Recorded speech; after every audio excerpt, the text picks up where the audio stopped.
Assalamualaikum warahmatullahi wabarakatuh. Pemirsa Hasanah yang dirahmati oleh Allah, alhamdulillah pagi ini badan kita diberikan kesehatan oleh Allah Subhanahu wa taala dan kita mampu untuk melaksanakan ibadah.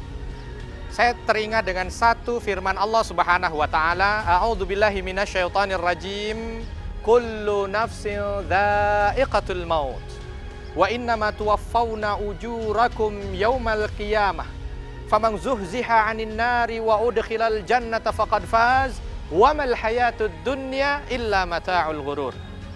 Ketahuilah bahwa semua yang bernyawa itu pasti akan mati.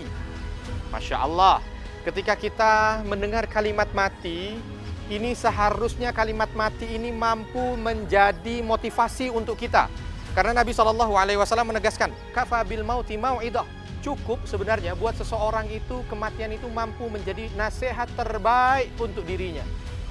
Tetapi kita perlu tahu, di dalam surah Al-Imran tadi, setelah Allah Subhanahu wa taala menegaskan bahwa semua dari kita, saya dan Anda pasti akan merasakan apa yang namanya kematian, Allah lanjutkan pada ayat itu dengan kalimat wa innama tuwaffawna ujurakum yaumal qiyamah, bahwa kalian nanti akan mendapatkan balasannya di hari akhir. Subhanallah.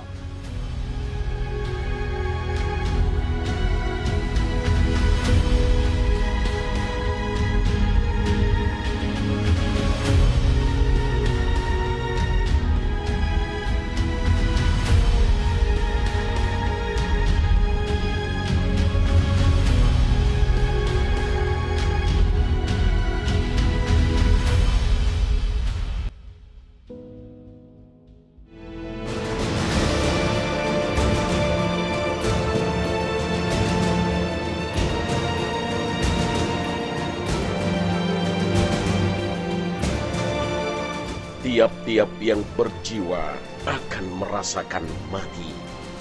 Dan sesungguhnya pada hari kiamat sajalah disempurnakan pahalamu.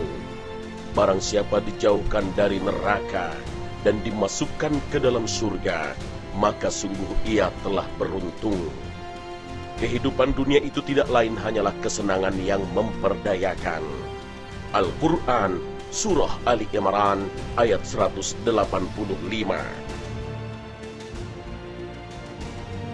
Sungguh, tidak ada satupun manusia yang bisa mengelak dari takdir kematian. Muda maupun tua, yang miskin dan juga yang kaya, cepat atau lambat bila telah tiba ajalnya, maka ia tidak akan mampu mengulur-ngulurnya, meski hanya sekedipan mata. Tiap-tiap umat mempunyai batas waktu ajalnya.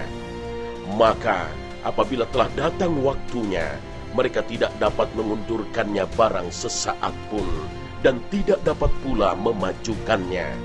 Al-Quran, Surah Al-A'raf, ayat 34.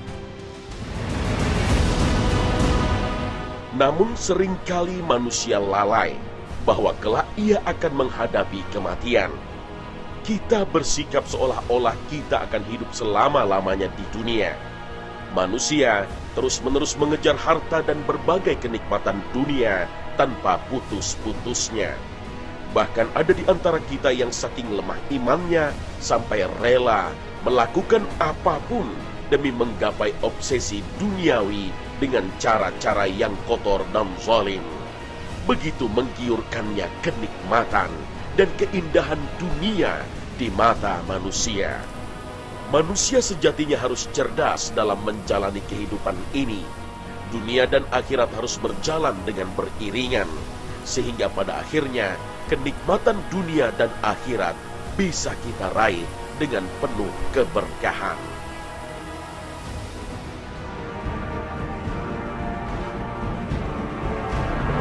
Ajal adalah misteri bagi setiap yang bernyawa. Kita bisa saja merancang masa depan dengan sedetil-detilnya, namun tak ada satupun dari kita yang mampu menjamin bahwa ajal tak akan tiba. Begitulah maut. Mau tidak mau, siap ataupun tidak, ia akan datang pada kita, merenggut segala kenikmatan dunia, memutus segala asa. Maka apabila telah datang ajal, Mereka tidak dapat mengundurkannya barang sesaat pun, dan tidak dapat pula memajukannya. Al-Quran Surah Al-A'raf ayat 34. Tak ada satu makhluk pun di dunia ini yang kekal abadi. Seluruhnya hanyalah serba sementara. Begitu pula dengan kenikmatan yang ada di dalamnya. Jika pagi ini kita sarapan untuk menghilangkan rasa lapar dan memberi energi tubuh yang lemas, maka siang nanti rasa lapar dan lemas akan kembali kita rasakan. Bila pagi ini kita meminum segelas air untuk menghilangkan dahaga, namun hanya beberapa jam saja, rasa haus itu pasti akan kembali. Begitulah hakikat kenikmatan dunia. Semuanya serba sementara, sebagaimana firman Allah Ta'ala. Kehidupan dunia itu tidak lain hanyalah kesenangan yang memperdayakan. Al-Quran Surah Ali Imran ayat 185.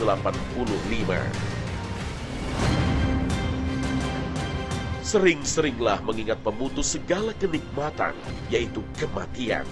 Karena tidaklah seseorang mengingatnya dalam kesempitan hidup, melainkan akan melapangkannya. Dan tidaklah seseorang mengingatnya dalam keleluasaan hidup, melainkan akan mempersempitnya. Hadis sahih riwayat Al-Baihaqi dan Ibnu Hibban. Dalam hadis ini, Rasulullah SAW menjelaskan bahwa dengan banyak mengingat kematian, muncullah dalam diri kita sikap mawas diri terhadap kehidupan dunia yang fana ini. Setiap manusia tak pernah terlepas dari kondisi lapang dan sempit, senang dan susah, bahagia dan menderita. Maka ketika kita tengah ditimpa musibah dan kesedihan, mengingat kematian menjadi obat yang mujarab untuk menguatkan hati dan meringankan beban kita. Saat itu kita sadar bahwa ujian kematian pasti jauh lebih sulit daripada musibah yang menimpa kita. Begitu pula sebaliknya, mengingat kematian ketika kita berada dalam kondisi senang dan lapang membuat kita tidak terlena dalam mencintai dunia. Sebab kita berpikir bahwa semuanya pasti akan berakhir. Lantas, bagaimanakah kita kelak akan menutup usia dan menghadap Allah Jalla Jalaluh? Apakah dengan amal-amal buruk dan sia-sia, ataukah dengan amal-amal soleh kita? Setiap orang yang percaya bahwa dirinya akan masuk ke liang kubur seharusnya benar-benar yakin bahwa tidak ada yang bisa menyelamatkan dirinya dari kesepian dan siksaan kubur selain beriman kepada Allah dan mengikuti Rasulullah Sallallahu Alaihi Wasallam. Selagi kita hidup di dunia ini, perbanyaklah ibadah dan beramal, karena sesungguhnya hanya amal saja yang akan menemaninya di liang lahat. Amalan itu bisa menyelamatkan kita dari siksa kubur dan pada akhirnya jannah yang kita harapkan bisa dengan mudah diraih. Allah Subhanahu wa Ta'ala berfirman, فَأَمَّا الَّذِينَ آمَنُوا وَعَمِلُوا الصَّالِحَاتِ فَيُدْخِلُهُمْ رَبُّهُمْ فِي رَحْمَتِهِ ذَلِكَ هُوَ الْفَوْزُ الْمُبِينُ. Adapun orang-orang yang beriman dan mengerjakan amal soleh, maka Tuhan mereka memasukkan mereka ke dalam rahmat-Nya surga. Itulah keberuntungan yang nyata.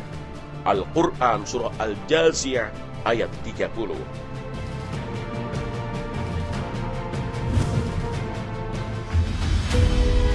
Al-Kayyis mandana nafsahu wa amila lima ba'dal maut. Bahwa orang yang cerdas itu, subhanallah nih, Rasul setelah hadis ini akan memberikan pengertian cerdas kepada kita. Akan tetapi beliau di alam kubur sudah 1400 tahun lebih. Ini menunjukkan bahwa kehidupan di alam kubur, kehidupan di akhirat jauh lebih lama. Maka betul Rasul SAW ketika mengatakan bahwa orang yang cerdas itu adalah orang yang mampu untuk mempersiapkan hidup berikutnya dengan segala macam kebaikan. Sahabat yang dicintai Allah, kalau saat ini mungkin ketika kita masuk ke dalam rumah, kita dapati rumah kita begitu nyaman, pikirkan kubur kita. Sudahkah kubur kita itu bisa senyaman rumah kita sekarang? Kalau seandainya ketika kita masuk ke dalam kamar kita, kita dapati subhanallah ya, ranjang kita empuk, AC-nya dingin. Sudahkah kita persiapkan ranjang kita di kubur dan suasana kubur kita sesejuk kamar kita? Itu pertanyaan besar untuk kita. Maka Allah Subhanahu wa taala jelaskan dalam ayat berikutnya, "Faman zuhziha 'anil nar wa udkhilal jannah faqad faz." Orang yang ketika dia mampu untuk dijauhkan dari neraka dan dimasukkan ke dalam syurga, itulah orang yang sukses. Rubah definisi sukses kita, sesuaikan dengan definisi sukses Allah. Sukses bukan orang ketika dia itu kaya atau miskin.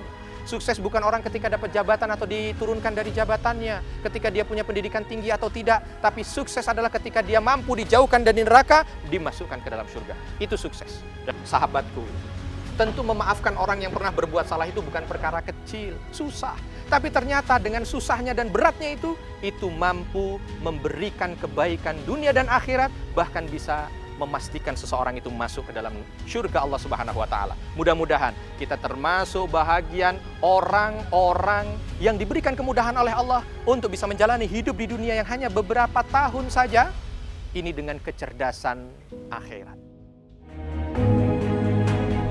Saat kita bangun di pagi hari, hal pertama yang kita lakukan adalah berzikir, mengingat Allah sebagai ungkapan rasa syukur kepada Allah Subhanahu wa taala karena Allah telah membangunkan kita dari tidur.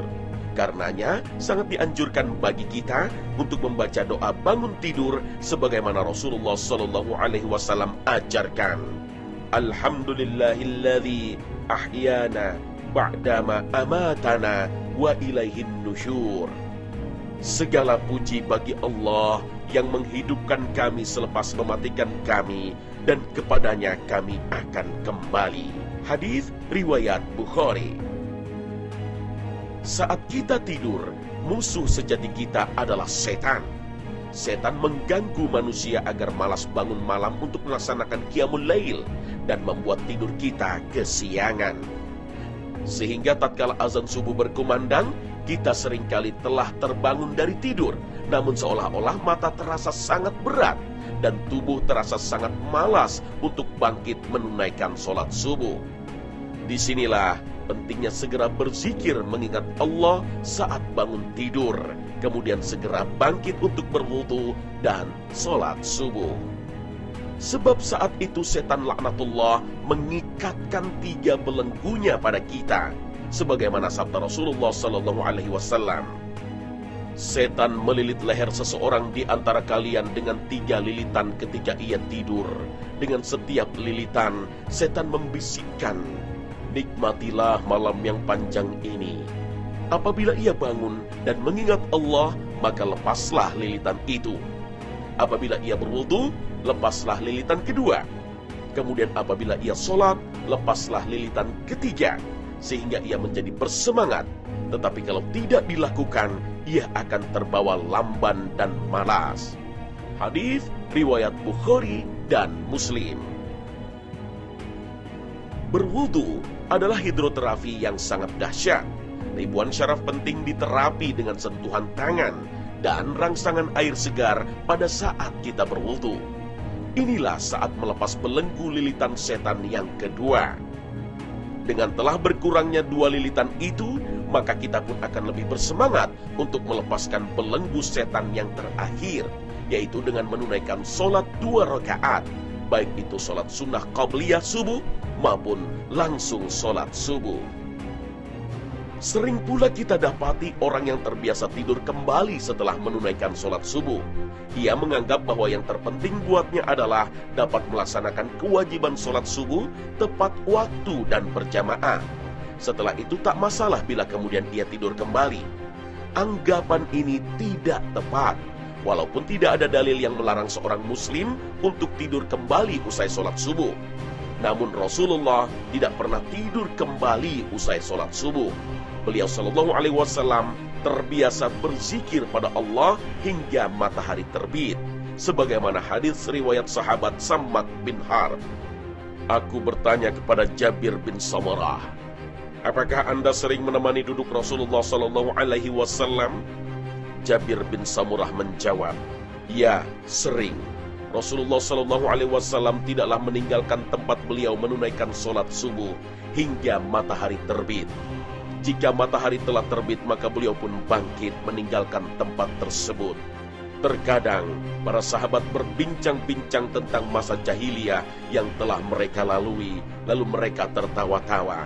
Sedangkan Nabi Shallallahu Alaihi Wasallam hanya tersenyum-senyum saja mendengarkan hal tersebut. Hadis riwayat Muslim. Namun, jika ada seorang yang memilih untuk tidur setelah sholat subuh agar bisa bekerja dengan penuh vitalitas, maka tidaklah mengapa. Terutama jika tidak memungkinkan bagi orang tersebut untuk tidur siang dan hanya mungkin tidur di waktu pagi seperti perawat, dokter di rumah sakit, atau petugas keamanan yang memang memiliki ritme kerja yang tidak menentu. Di sela-sela kesibukan kita di pagi hari, upayakanlah untuk dapat melaksanakan sholat duha agar keberkahan pagi dapat semakin kita rasakan. Sebagaimana sabda Rasulullah Sallallahu Alaihi Wasallam, dalam diri manusia ada 360 persendian, lalu diwajibkan sedekah dari setiap sendinya. Mereka bertanya, siapa yang mampu demikian, wahai Nabi Allah? Beliau menjawab, memendam riak yang ada di masjid dan menghilangkan sesuatu gangguan dari jalanan. Apabila tidak mendapatkannya, maka 2 rakaat sholat duha mencukupkanmu. Hadis sahih riwayat Abu Dawud. Hal lain yang lazim dikerjakan oleh setiap orang di pagi hari adalah mandi. Selain untuk menyegarkan badan usai tidur, mandi pagi juga dipercaya memberikan berbagai efek kesehatan bagi tubuh kita. Agar aktivitas mandi kita dapat bernilai ibadah, ada beberapa hal yang harus diperhatikan. Di antaranya, saat memasuki kamar mandi, disunahkan untuk melangkahkan kaki kiri terlebih dahulu, seraya membaca doa yang dicontohkan Rasulullah Sallallahu Alaihi Wasallam dalam riwayat Anas bin Malik radhiyallahu anhu. Nabi Sallallahu Alaihi Wasallam apabila masuk ke kamar kecil, beliau berdoa, Allahumma inni a'udzubika minal khubuthi wal khaba'ith. Ya Allah, sesungguhnya aku berlindung kepadamu dari setan laki-laki dan setan perempuan. Hadis muttafaq alaih. Para ulama tidak menyarankan kita berlama-lama di kamar mandi, sebab kamar mandi adalah tempat yang disukai oleh setan. Kamar mandi merupakan tempat kotor yang dihuni oleh setan.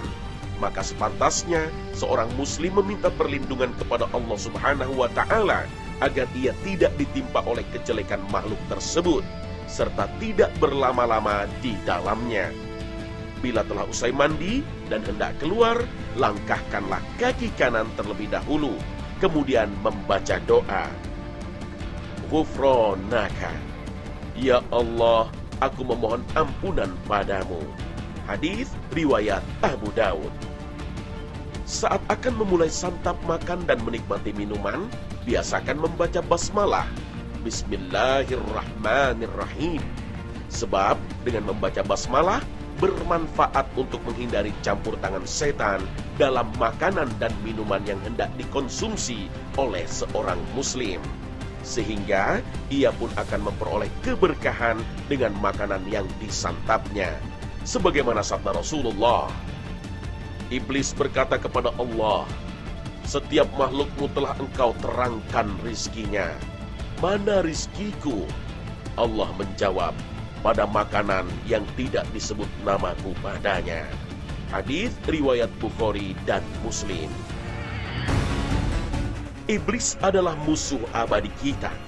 Sudikah kita makan dan minum bersama dengan iblis?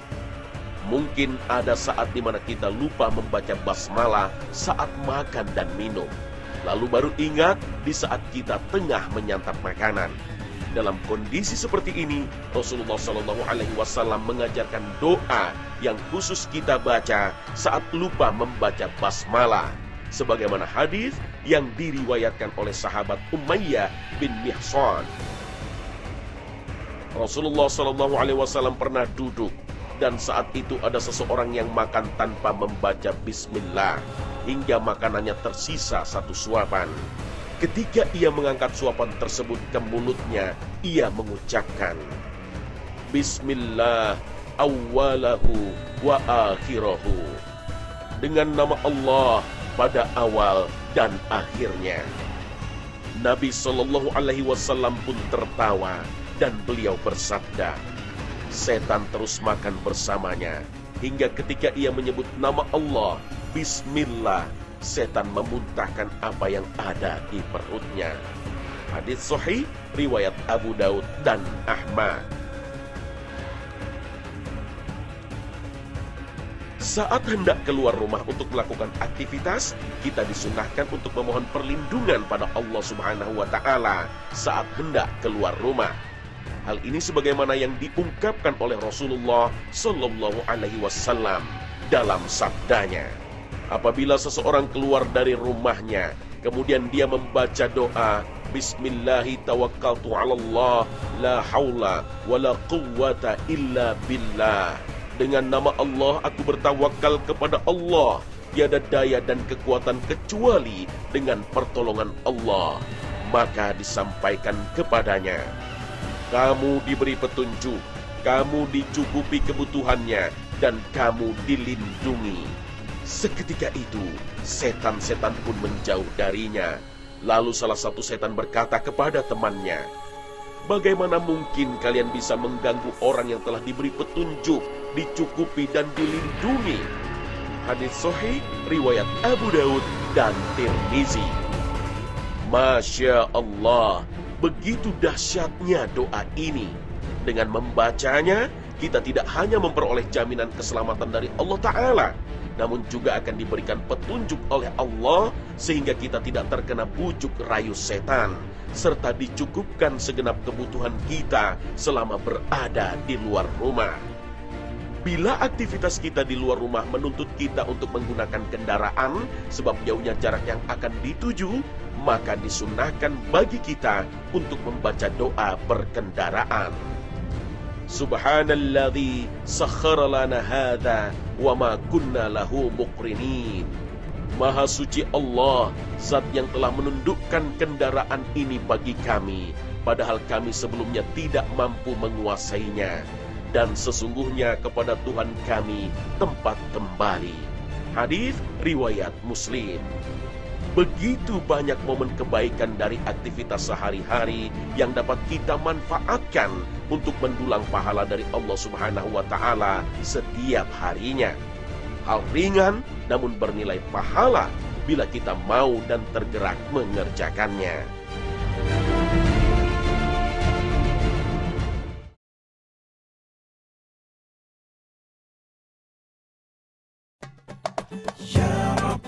Nah pemirsa, demikianlah Khazanah hari ini menyajikan informasi dan tuntunan beraktivitas sesuai sunnah. Semoga tayangan Khazanah hari ini mampu diambil hikmah dan panduannya. Maafkan jika dalam tayangan ini ada penggambaran atau penyampaian kata yang menyinggung. Tiada yang lebih kami harapkan selain ridho Allah serta apresiasi Anda kepada kami sebagai salah satu pedoman akan tuntunan hidup yang sesuai syariat. Akhir kata, wassalamualaikum warahmatullahi wabarakatuh.